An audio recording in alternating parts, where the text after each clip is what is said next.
নমস্কাৰ জয় জয়তে সমূহ ভক্তবৃন্দৰ শ্ৰী চৰণাবিন্দত সেৱা আগবঢ়াইছোঁ মোৰ সেৱা গ্ৰহণ কৰিব আজি আপোনালোকৰ মাজলৈ মই এটা বৃহৎ উদ্দেশ্যলৈ এই ভিডিঅ'টো আগবঢ়াইছোঁ আপোনালোকে ভিডিঅ'টো আৰম্ভণিৰ পৰা শেষলৈকে চাবলৈ চেষ্টা কৰিব কাৰণ ভিডিঅ'টো বহুত তাৎপৰ্যপূৰ্ণ ভিডিঅ' যদিহে আপুনি আৰম্ভণিৰ পৰা শেষলৈকে নেচায় তেতিয়াহ'লে এই ভিডিঅ'টোৰ পৰা আপুনি মূল তত্ত্ববোৰ বুজিবলৈ সক্ষম নহ'ব বাৰু যা হওক এতিয়া মই আপোনালোকক আৰু এটা কথা ক'বলৈ গৈ আছোঁ আমাৰ একাংশ লোকে সাধাৰণ মানুহবিলাকক কেনেকৈ মূৰ্খ বনাই আছে আৰু একাংশ আমাৰ জ্ঞানবিদসকলে সাধাৰণ লোকক ধৰ্মৰ নামত কেনেকৈ আপোনাৰ প্ৰয়োগ কৰি আছে মই এতিয়া এই বিষয়ে আপোনালোকক জনাবলৈ গৈ আছোঁ মিছা প্ৰলোভন দি তেওঁলোকে কেৱল সমাজখন বহল কৰিবলৈহে চেষ্টা কৰি আছে কিন্তু প্ৰকৃত শুদ্ধ তত্ত্বটো প্ৰকাশ কৰি কেনেকৈ মানুহক ভাল জ্ঞান প্ৰদান কৰি তেওঁলোকক ধৰ্ম জ্ঞান প্ৰদান কৰিব এই বিষয়ে কোনোদিন তেওঁলোকে আজিলৈকে বিচাৰ নকৰিলে গতিকে আজি মই সেই কথাখিনিকে আপোনালোকক প্ৰকাশ কৰিবলৈ গৈ আছোঁ আৰু তাৰ পৰাই আপুনি বুজিব পাৰিব যে আপুনি কি কৰিব লাগিব আপুনি কি কৰিব নেলাগিব আৰু কোনটো ধৰ্ম শুদ্ধ হ'ব কোনটো ধৰ্ম অশুদ্ধ হ'ব তাৰ পৰাই আপুনি বুজিব পাৰিব সৰ্বপ্ৰথমতে আপোনালোকক কেনেকৈ প্ৰলোভন দিছে কেনেকৈ আপোনালোকক আপোনাৰ প্ৰয়োগ কৰি আছে মই এই বিষয়ে আপোনালোকক বুজাবলৈ গৈ আছোঁ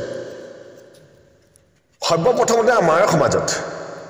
মূৰ্তি পূজাক লৈ বৃহৎ আন্দোলন কোনোবাই কৈছে মূৰ্তি পূজা কৰাসকল মুক্তি নাপায় তেওঁলোক মহাপাপী পাতকী তেওঁলোক আৰু কিছুমানে কৈ আছে আন দেৱ দেৱী যদি পূজা অৰ্চন বন্ধন কৰে বা আন দেৱ দেৱী যদি সেৱা কৰে সেইকেইটাও মহা আপোনাৰ অসুৰ আৰু ৰাক্ষস তেওঁলোকে কোনোদিন মুক্তি নাপাব এনেদৰেও আমাৰ সমাজত প্ৰচলিত হৈ আছে গতিকে আজি মই আপোনালোকক স্পষ্ট হিচাপে প্ৰমাণিত সহ বুজাবলৈ গৈ আছোঁ যে কোন ৰাক্ষস আৰু কোন অসুৰ এইখিনি কথা আপোনালোকক স্পষ্ট হিচাপে আজি মই প্ৰকাশ কৰিম আৰু তাৰ পৰাই আপুনি বুজিব পাৰিব যে আপোনাৰ ধৰ্ম শুদ্ধ হৈ আছে নে অশুদ্ধ হৈ আছে আপুনি এটা কথা জানি লওক যদিহে আপুনি শ্ৰীমন্ত শংকৰ গুৰুজনাৰ আদৰ্শ বা তেখেতৰ ভাৱনাক যদি আঘাত কৰিছে তেতিয়াহ'লে তাতো আপুনি অপৰাধী যদি আপুনি শ্ৰী হৰি ভগৱন্তৰ আদৰ্শ উপদেশ উলংঘন কৰি আছে তেতিয়াও আপুনি অপৰাধী এতিয়া মই আপোনালোকক বুজাবলৈ গৈ আছোঁ এতিয়া আপুনি অপৰাধী হয়নে নহয় বা আপুনি কিবা অপৰাধ কৰি আছে নেকি মই এইটো আপোনালোকক বুজাবলৈ গৈ আছোঁ আপোনালোকে সকলোৱে জানে যে কীৰ্তন ঘোষা ভাগ শ্ৰীমন্ত শংকৰ গুৰুজনাই ৰচনা কৰা গ্ৰন্থ এতিয়া আমি বুজিবলৈ চেষ্টা কৰিম শ্ৰীমন্ত শংকৰ গুৰুজনাই কীৰ্তন ঘোষাত কি প্ৰকাশ কৰিছে শ্ৰীমন্ত শংকৰ গুৰুজনাই লিখা কীৰ্তন ঘোষাৰ উৰেখা বৰ্ণনত প্ৰকাশ আছে পাছে বিশ্বকৰ্মাক বুলিলা হৰি বাণী সাজি তিনি প্ৰতিমা এখনে দিও আনি কৃষ্ণে বলু ভদ্ৰ আৰু সুভদ্ৰা ভগিনী যাৰ যেনে লক্ষণ নিৰ্মিও ভিন্নি ভিন্নি শুনি বিপ্ৰ ৰূপী বিশ্বকৰ্মা গৈলা লৰি তিনিৰো প্ৰতিমা তেতিখনে দিলা গহি এই পথফাকি আমাক কি বুজাইছে যে শ্ৰী হৰি ভগৱন্তই বিশ্বকৰ্মাক কৈছিল যে হে বিশ্বকৰ্মা তুমি কৃষ্ণ বলুভদ্ৰ আৰু সুভদ্ৰাৰ তিনিটা মূৰ্তি সাজি ইন্দ্ৰদ্যুম্নক প্ৰদান কৰা সেই মূৰ্তিকে পুজি তেওঁ কি পাব মুখ প্ৰাপ্ত কৰিব পাৰিব হৰিৰ আদেশত বিশ্বকৰ্মাই কি কৰিলে কৃষ্ণ বলুভদ্ৰ আৰু সুভদ্ৰাৰ তিনিটা মূৰ্তি সজাই দিলে তিনিটা মূৰ্তি সজাই দি কি কৰিলে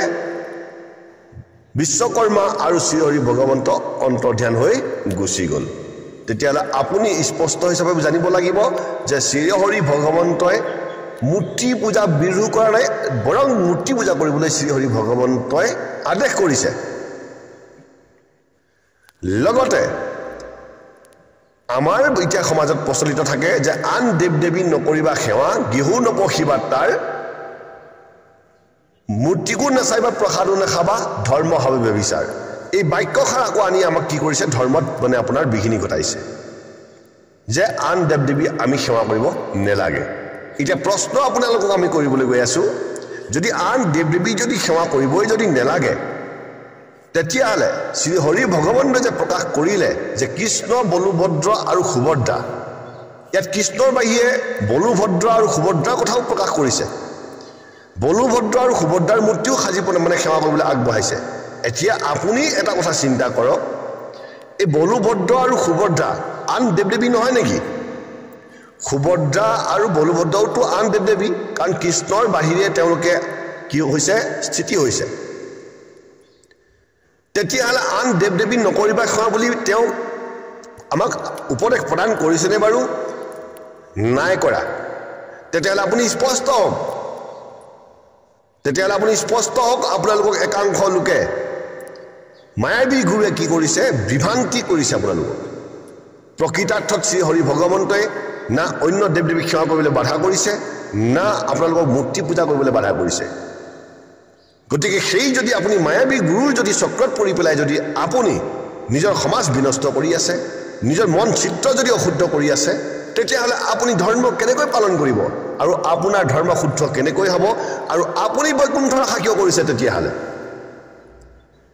আপুনি আজি বুজি লওক যে আপুনি যিখন সমাজত আছে সেই সমাজখনে আপোনাক কোনোদিন গতি দিব নোৱাৰে বৰং আপোনাৰ মন চিত্ৰ শুদ্ধ কৰি আপোনাৰ সমাজ ব্যৱস্থা বিনষ্ট কৰি আপোনাৰ সম্বন্ধ ছেট কৰি আপোনাৰ ধৰ্মত কি কৰি আছে বিঘিনি ঘটাই আছে যদি তেনে সমাজত আপুনি যদি আছে সেই সমাজৰ পৰা আজি আপুনি ওলাই আহক অন্যথা আপুনি কোনোদিন মুক্তি মাৰ্গ লাভ কৰিব নোৱাৰিব কাৰণ ধৰ্মই কোনোদিন আপোনাক বিভেদ কৰিব দিয়া নাই ধৰ্মই আপোনাক কোনোদিন আনক নিন্দা কৰিব দিয়া নাই আনৰ ভক্তি ব্যৱস্থাত ধৰ্মই কেতিয়াও বাধা দিব দিয়া নাই গতিকে শ্ৰী হৰি ভগৱন্তই বা কৃষ্ণই অৰ্জুনকো কৰিছিল হে অৰ্জুন দুৰ্গাক তুমি প্ৰথমে ভজা কিয়নো দুৰ্গা প্ৰকৃতি স্বৰূপ আৰু দুৰ্গাৰ বিনা ইয়াৰ এটা পাতো নলৰে গতিকে মই যদিও এজন দেৱ তথাপিও মই মনুষ্যৰূপে আহি এই বিশ্ব ব্ৰহ্মাণ্ডত স্থিতি হৈছোঁ গতিকে সৰ্বপ্ৰথম হে অৰ্জুন তুমি বিজয়ী হ'বৰ বাবে তুমি জয় হ'বৰ বাবে মহাভাৰত যুদ্ধত সকলোখিনি শক্তি প্ৰাপ্ত কৰিবৰ বাবে তুমি সৰ্বপ্ৰথম দুৰ্গাকে ভজনা কৰা আকৌ অৰ্জুনক কৈছে যে হে অৰ্জুন শিৱ শংকৰ মহাদেৱ প্ৰত্যেকটো যুগতেই পূজনীয় আৰু সকলোৰ বাবেই পূজনীয় ময়ো সেই মহাদেৱক বা সেই শিৱক সদায় পুজি আছোঁ মই সেই ৰুদ্ৰক সদায় ভজনা কৰোঁ গতিকে হে অৰ্জুন সেই শিৱক তুমি পূজা অৰ্চন বন্দন কৰি তেওঁৰ পৰা তুমি আশীৰ্বাদ লোৱা এই কথাবিলাক মহাভাৰতত সম্পূৰ্ণ হিচাপে প্ৰকাশ আছে আৰু আপোনাক এই কথাখিনিও মই স্পষ্ট কৰি দিওঁ হৰি ভগৱন্তই বিশ্বকৰ্মাক যি মূৰ্তি সজাবলৈ আজ্ঞা দিছিল সেই মূৰ্তি কিহৰ আছিল বটগছৰ মূৰ্তি আছিল আৰু কৃষ্ণ বলুভদ্ৰ আৰু সুভদ্ৰাৰ তিনিটা মূৰ্তি আছিল গতিকে কোনোবাই বাংময় মূৰ্তি মৃন্ময় মূৰ্তি এনেদৰে যদি প্ৰকাশ কৰি পেলাই মূৰ্তি প্ৰকাৰ আছে বুলি প্ৰকাশ কৰি যদি আপোনাক বিভ্ৰান্তি কৰিবলৈ চেষ্টা কৰে তেতিয়াহ'লে আপোনালোকে স্পষ্ট ক'ব পাৰিব যে শ্ৰী হৰি ভগৱন্তই যি মূৰ্তিৰ কথা কৈছিল সেই মূৰ্তিটো কিহৰ আছিল বটগছৰ কাঠেৰে বনোৱা মূৰ্তি আছিল আৰু শ্ৰীমন্ত শংকৰদেৱে যি মূৰ্তি প্ৰাপ্ত কৰিছিল সেই মূৰ্তিটো আছিল শিলৰ মূৰ্তি তেতিয়াহ'লে আজি আমাৰ সমাজত যে প্ৰকাশ কৰি আছে যে তাম্ৰ কাংশ প্ৰতিমাই কিনো গতি দিব কলিৰ মনিললোকে ইহাকে বজিব এনেদৰে যে তেওঁলোকে প্ৰকাশ কৰি আছে এই কথাবোৰ আপোনালোকে শুদ্ধ বুলি ভাবে জানো এইবিলাক সকলো নিজৰ মত প্ৰকাশ কৰি শাস্ত্ৰৰ মাজত সংমিলিত কৰি মনুষ্যক কি কৰিছে বিভ্ৰান্তিৰ সৃষ্টি কৰিছে আকৌ আপোনালোকক ক'ব যে এইবিলাক হ'ল কলিযুগৰ ধৰ্ম নহয় গতিকে যুগ ধৰ্ম কৰিব লাগে আপোনাক এইটোকো প্ৰকাশ কৰি দিছোঁ এই যি মূৰ্তিৰ মহিমা প্ৰকাশ কৰিছিল এই মূৰ্তিৰ মহিমা কলিৰ যুগৰ প্ৰথম চৰণৰ কথা আছিল প্ৰথম চৰণতেই এই মানে মূৰ্তি প্ৰকাশ কৰিছিল কোনে শ্ৰী হৰি ভগৱন্তই বিপ্ৰ ৰূপত ইন্দ্ৰদুম্ন ৰজাক তেতিয়াহ'লে আপুনি নিশ্চয় বুজি পাওক যে আপোনালোকক একাংশ লোকে ধৰ্মত বিঘিনি ঘটাই আছে সেইবিলাকে হৈছে আপোনালোকৰ মায়াবী গুৰু এই মায়াবী গুৰু চক্ৰত পৰি আপোনালোকে ধৰ্ম বিনষ্ট নকৰিব সমাজ বিনষ্ট নকৰিব ককাই ভাই বাই ভনীৰ যিটো সম্প্ৰীতি ভাৱ সেইবিলাক বিনষ্ট নকৰিব যদি সেইবোৰ কৰি আছে তেতিয়াহ'লে আপোনাৰ ধৰ্ম কোনোদিন শুদ্ধ হোৱা নাই ধৰ্ম বুলি ক'বলৈ যাওঁতে ঈশ্বৰ নাম লোৱা বা ঈশ্বৰ ভক্তি কৰাটোৱেই ধৰ্ম নহয় ধৰ্ম বুলি ক'বলৈ যাওঁতে সমাজ ব্যৱস্থা মিতি কুটুম ককাই ভাই বাই ভনীৰ প্ৰতি থকা যি কৰ্তব্য পালন সেইবিলাকো ধৰ্মত পৰে কিন্তু আজি আপোনালোকে সেই নাম ল'বলৈ গৈ ধৰ্মৰ পৰা আপোনালোকে কি হৈ আছে বিৰত হৈ আছে ককাই বাই ভনীৰ প্ৰতি আৰু পিতা পুত্ৰৰ প্ৰতি যি কৰিবলগীয়া ধৰ্ম কৰ্তব্য আছে সেইবোৰৰ পৰা আপোনালোকে বঞ্চিত হৈছে তেতিয়াহ'লে আপুনি কেনেদৰে বৈকুণ্ঠ প্ৰাপ্ত কৰিব পাৰিব এই কথাখিনিক আপোনালোকে বুজিবলৈ চেষ্টা কৰক আপোনালোকে সৰু নহয় আপোনালোকে শিশু নহয় আপোনালোকে বহুত জ্ঞানী গতিকে আপোনালোকে নিজৰ মগজটোক প্ৰয়োগ কৰক বিবেক ইস্তেমাল কৰক তেতিয়াহে আপোনালোকে বুজিবলৈ চেষ্টা কৰিব পাৰিব গতিকে আপোনাক হবে এই মহান তত্ত্ববিলাকক জানি কোনো দেৱ দেৱীক আপোনালোকে তুচ্ছ তাচ্ছিল্য নকৰিব সকলোৱে পূজনীয় এই কথাখিনি আপোনালোকে মনত ৰাখি ল'ব আৰু এটা কথা আপোনালোকক এইখিনিতে মই কৈ যাওঁ এজনক জান বাকী সকলোকে মান এই মন্ত্ৰটো আপোনালোকে পাহৰি নাযাব এজনক জান বাকী সকলোকে মান অৰ্থাৎ পৰমাত্মা এজনেই আৰু যিমানখিনি ইয়াত আপোনালোকে দেৱ আৰু দেৱী পাইছে সকলো সেই পৰমাত্মাৰ অংশ যিসকলে পৰমাত্মাৰ আজ্ঞাত কাৰ্যবিলাক সাধন কৰি আছে মনুষ্য আৰু জীৱৰ কল্যাণৰ বাবে গতিকে যিসকলে আমাৰ কল্যাণ সাধন কৰি আছে সেইসকল আমাৰ সদায় পূজনীয় আপুনি পৰমাত্মা এজন বুলিয়ে বুজিব লাগিব আৰু সেই পৰমাত্মাৰ সকলো অংশ বুলি আপুনি মানিব লাগিব সেইটোৱেই হ'ল আপোনাৰ প্ৰকৃত ভক্তি গতিকে আপুনি এতিয়া জানিব লাগিব পৰমাত্মা কোন এই বিষয়ে মই আপোনালোকক পিছত মই আকৌ ভিডিঅ' লৈ আহিম আৰু আপোনাক এই কথাখিনিও মই স্পষ্ট কৰি দিওঁ এই ইমান মহান মহান জ্ঞান তত্ত্ব যদি ঈশ্বৰ ভগৱন্তই আপোনাক প্ৰকাশ কৰিছে তেতিয়াহ'লে সেই তত্ত্ববিলাকক আপোনালোকে ত্যাগ কৰি কিয় আপোনালোকে বিভ্ৰান্তিত পৰি আছে গতিকে মই আপোনালোকক নিবেদন কৰিম আপোনালোকে নিজৰ ধৰ্ম শুদ্ধ কৰক শ্ৰীমন্ত শংকৰ গুৰুজনাই মূৰ্তি পূজা কৰিছিল আৰু তেওঁ নিজেই মূৰ্তি স্থাপনা কৰি আমাক দেখুৱাই থৈ গৈছে গতিকে আপোনালোকক নিবেদন কৰিম আপোনালোকে বিভ্ৰান্তিত নপৰি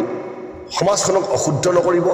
সমাজৰ ঐক্যতাক বিনাশ নকৰিব সকলোৱে একত্ৰিত হৈ পৰম ঈশ্বৰ ভগৱন্তৰ নাম গুণানুকীৰ্তন কীৰ্তন কৰিবলৈ চেষ্টা কৰক শিৱায় বিষ্ণু ৰূপায় বিষ্ণু শিৱস্য হৃদয় বিষ্ণু বিষ্ণুস্য হৃদয়ম শিৱ যথা শিৱময় বিষ্ণু এবং বিষ্ণুময় শিৱ এই মহান মন্ত্ৰ আপুনি লৈ সদায় আপুনি কি কৰক বিভেদগামী নোহোৱাকৈ ঈশ্বৰ ভক্তি কৰক কোনোদিন আপুনি শিৱ বা বিষ্ণুক ভিন্নতা নকৰিব ইয়াকে আপোনালোকৰ চৰণত প্ৰণাম কৰি মই ভিডিঅ'টো সমাপন কৰিছোঁ আৰু এইটোৱেই হ'ল প্ৰকৃত ধৰ্ম এই প্ৰকৃত ধৰ্ম আপোনালোকে আচৰণ কৰক